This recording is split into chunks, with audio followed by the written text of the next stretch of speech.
Hey there, everybody. This module is going to be on the film Wicked.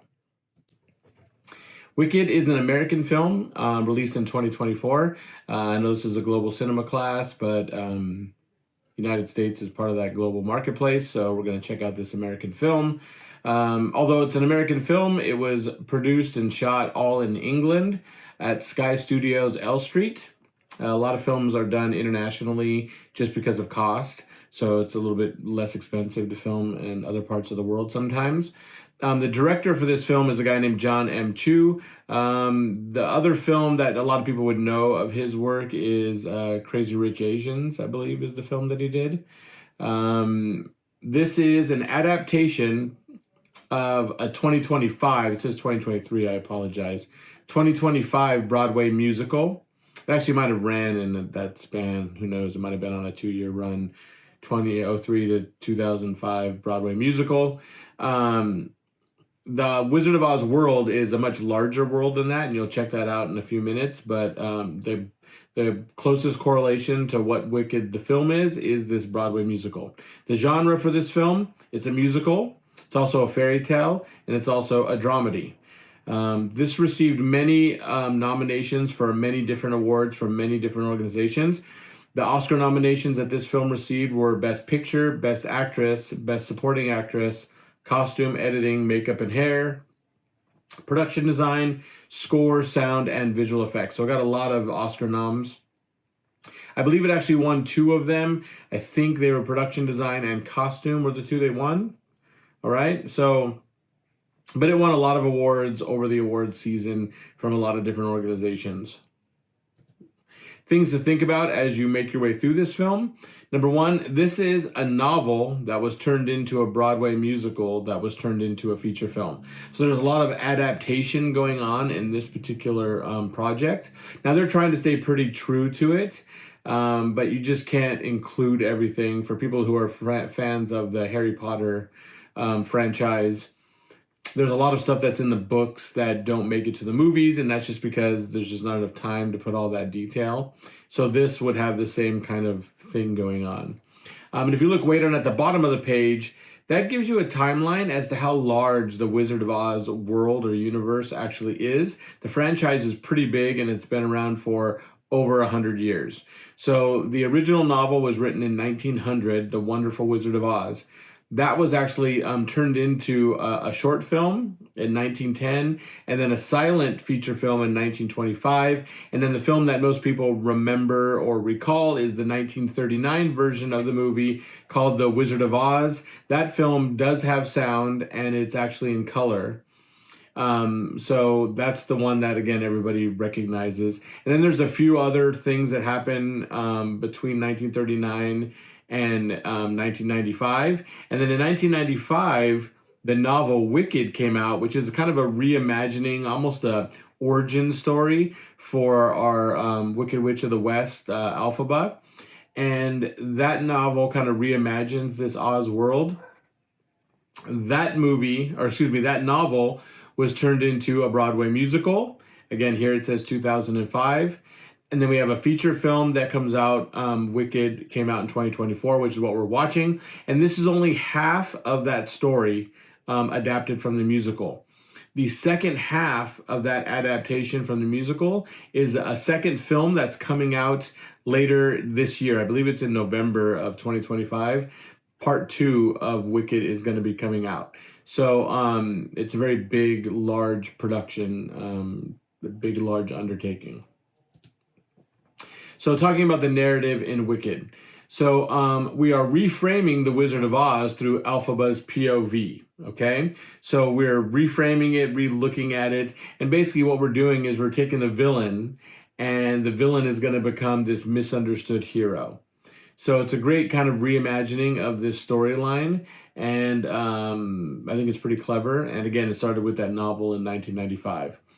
The film structure, it's an untraditional structure with a flashback narrative that starts with Elphaba's death. So The Wizard of Oz, 1939, that film starts with the Wicked Witch of the West is dead. So that's where that film starts. This film actually starts in that same spot, the Wicked Witch is dead, and then it goes backwards and goes back to the Wicked Witch of the West's childhood, which is Elphaba, and we see the story from that point forward. And we don't quite get back to her death again, because again, this first film only takes us halfway. This film also expands the original Oz world by exploring some new things. It really dives a little bit deeper into stuff like political corruption, systemic injustice, and and friendship as being these core values that you want. Like how tight is friendship? What is friendship worth? It goes into that as well. So this whole those extra elements kind of expand what the original world of Oz kind of dealt with. Sticking to the feature, or excuse me, sticking to the narrative, this feature has two lead characters. Okay, so we've talked about central character, protagonist, lead character, same thing. Most of the films we've watched, I think all of them, as I try to run through it, they have one lead character, one central character. This film has two. It's a dual protagonist type film, and it's Elphaba and Glinda. Those are the two characters that we are following their stories. All right. Their goals intersect at some points, and then their goals also dive into different directions at a certain point as well. So sometimes you'll see those intersections and sometimes you won't, and it's how they become connected as people in the film. The central theme of this movie is the idea is it better to be good or to be liked? Excuse me, it's probably better to be posed as a question. The central theme is a question: is it better to be good or is it better to be liked? That is the kind of thing that works, the underlying theme of the whole movie. And the other thing to pay attention to with the narrative is Elphaba's arc. So we haven't talked much about character arc, and basically just character arc is usually a person has certain beliefs and thinks certain things at the beginning of the movie, and at the end of the movie they've kind of changed or evolved as a person based on the experiences they've had in the movie. So Elphaba's arc starts with I want, and it ends with I am. So that's her transformation. Now, if you want kind of clear, defined moments to pay attention to, the song The Wizard and I, which happens earlier in the movie, it's once she's gotten to school, she has this song. That's her I want song. So that's what she wants, or what she thinks she needs, or believes what is best for her, right? The Wizard and I song.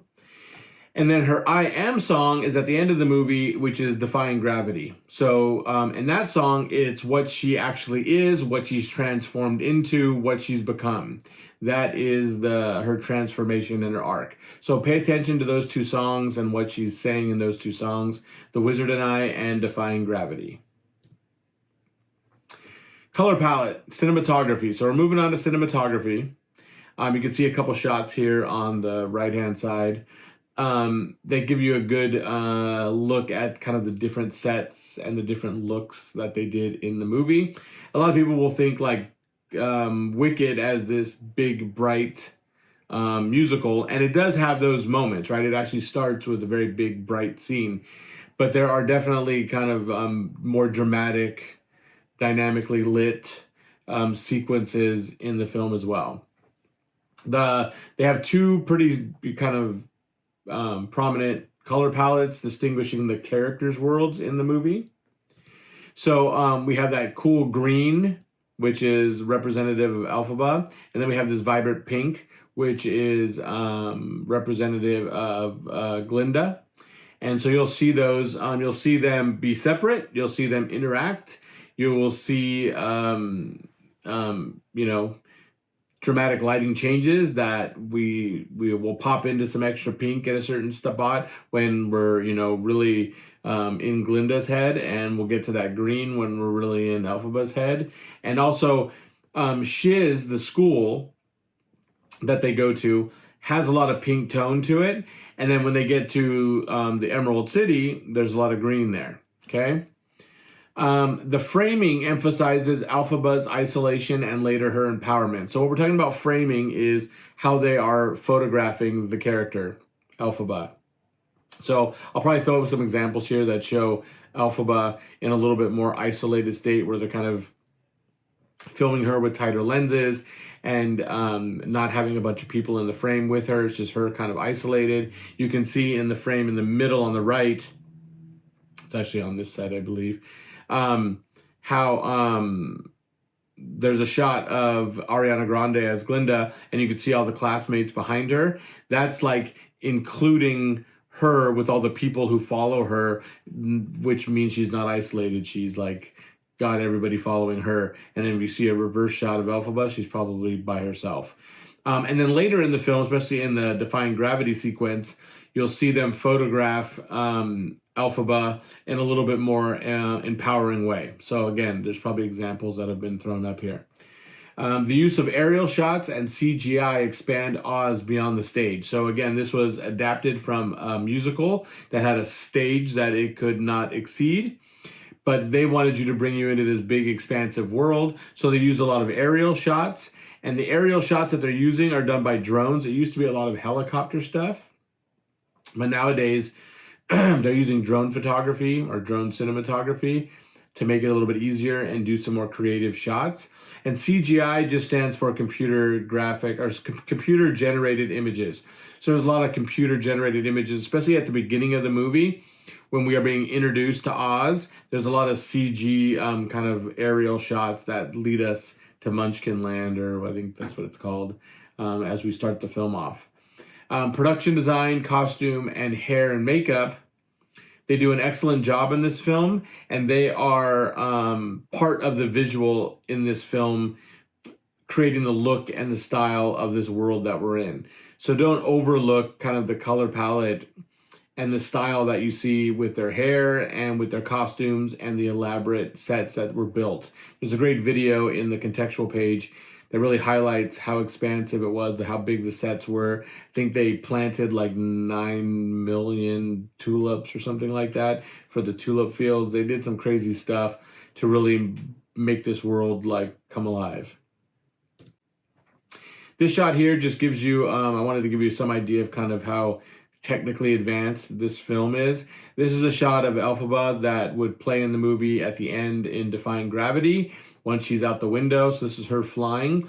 And there really isn't even a set around. It's all blue screen, and they're going to put the set and the sky and the skyline and everything in behind her later. And you have a very technical crane with a 360-degree rotating camera head that photographs her. And then she's on a gimbal, which allows them to move her around so that she appears to be flying. And then in the computer, they have to take that whole rig, they have to erase it all, right? So you can't see all those pieces and parts that are holding her up. So again, in that contextual page video, there's some great stuff about how physical the role was for her when she was doing this flying stuff. There's some pretty crazy things that she had to do to make that scene look as great as it actually does. So go check that out. Talking about the acting next. All right, so first we'll hit Cynthia Erivo. So she played Elphaba, and her performance blends this kind of stoic restraint with this emotional vulnerability. She does a great job of crisscrossing those two things. My opinion, probably the best performance in the movie all the way through is Elphaba, Cynthia Erivo. Ariana Grande does a great job as Glinda, or Galinda. If you look at the movie, you'll see the reference there. She, along with the director and probably the writer, they kind of retooled the Glinda character to make her a little bit more layered, with a little bit deeper like character development from the original Glinda from The Wizard of Oz 1939. So they do a great job of making her a little bit more of a deep, thoughtful human being than the way she plays it or the way the character plays it in 1939. So she does a great job. She really embodies the character and plays this very bubbly, good witch. The physical acting in the movie, so their actual physicality in their performance, was heightened, so exaggerated, to match some of the tone that you would get with people acting on a stage for the musical. Very reminiscent of how you would act in like a silent film as well. But they also grounded it a little bit. They kind of didn't go so big and so broad with their movements and exaggerations. to make it grounded in a little bit more realism, so it's a little bit more modern. So you'll see moments where it's very theatrical, obviously when they're dancing and things like that. That's very, musical-ish, like, that's going to be that part of it. But you'll also see them kind of have bigger gestures and be more grandiose with their movements in the regular parts of the film. But again, they always ground it in the realism so it doesn't get too over the top. There is a strong use of the ensemble. So the ensemble is all the people in the movie behind them to mirror or challenge the lead character's beliefs. Okay? So look at the background characters as you're trying to watch through the movie, especially in the bigger elaborate dance sequences, especially in the opening of the movie. Not the opening of the movie, but when they first get to the school. You're going to see how they use everybody in the film to kind of mirror Glinda's kind of idea of who she is and Elphaba and who she is. And then later on, you'll find moments where that ensemble challenges kind of what the main character's belief is. Again, you have two main characters in this movie. The editing in the film. So they use seamless transitions, or they do a good job of seamlessly transitioning from the songs to the actual movie to kind of keep the flow and the tone of the movie to be uninterrupted. So they do a really good job of that. Sometimes you'll watch older movies, older musicals. Sometimes you'll see a modern version, and they don't do a great job of transitioning from the song and dance to the regular part of the movie. This film does a great job of it. They use something called mixed pacing to allow the emotional moments to land without slowing down the film. So mixed pacing just means they speed it up through editing and then slow it down through editing and then speed it up through editing and slow it down. Well, how do they do that? They're speeding it up and slowing it down by how many times they're cutting from one shot to the next. And this is not a thing that Wicked invented or it's brand new.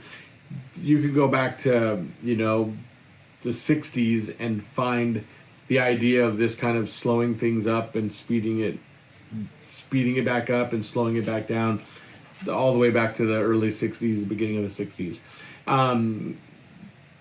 But just look for it. When there's an emotional moment, they slow the film down enough where you get to kind of grasp or take in that emotional moment.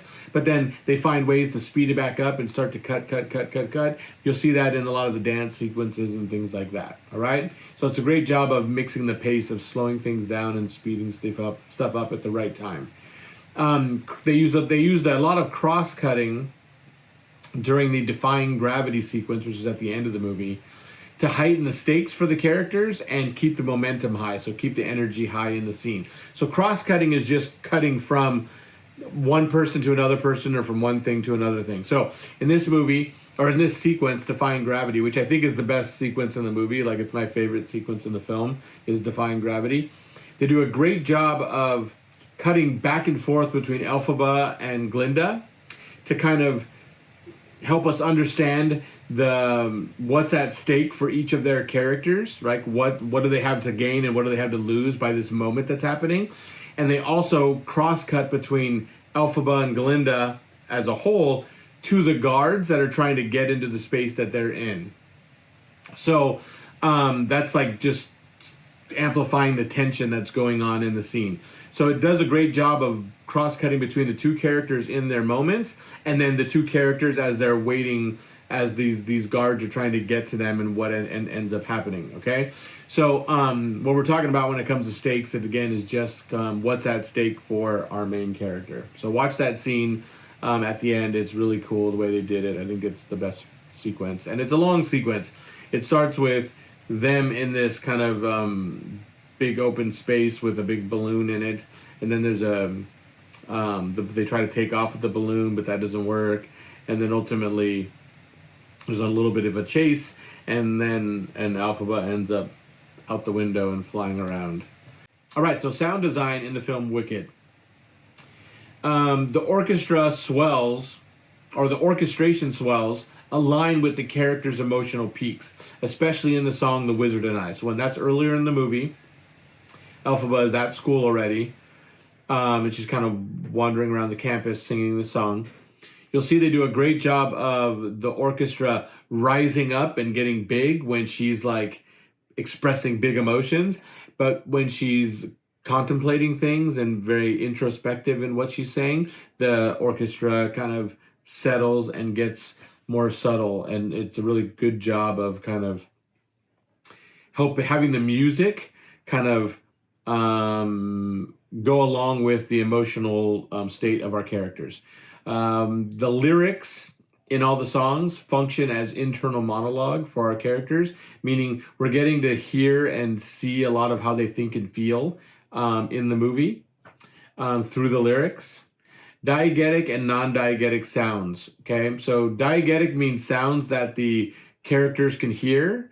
So like the phone ringing or somebody talking over a loudspeaker or people's feet walking. Those are sounds that are happening in the world of the movie and the characters can hear them. Non-diegetic are sounds that are happening outside the movie, like narration or the score, like the soundtrack.